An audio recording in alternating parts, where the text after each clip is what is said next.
बल्कि मनाजरा कर रहे थे, मनाजरे का मौजू था जनाजा रसूल और हक बतूल।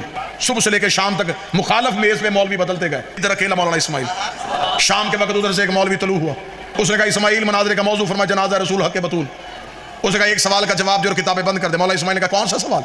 उसने कहा पहले ये बता तुम शिया नबी को जिंदा समझते हो? इस्माइल का बेशक हम जिंदा समझते हैं। उसने कहा हाजिर? फरमाया हाजिर। उसने कहा किताबें बंद कर, तेरा मनाजरा बनता ही नहीं। जो जिंदा हो तो जिंदा का जनाजा कैसा? जो जिंदा हो तो जिंदा की विरासत कैसी?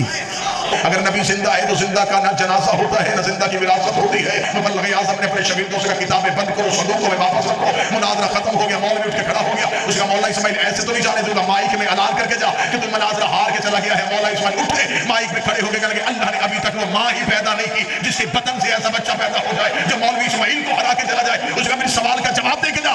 तूने सवाल किया है कि जिंदा का जनाजा नहीं होता, जिंदा का विरसा नहीं होता, एक बात तू भी मार, जिंदा का खलीफा भी कोई नहीं होता।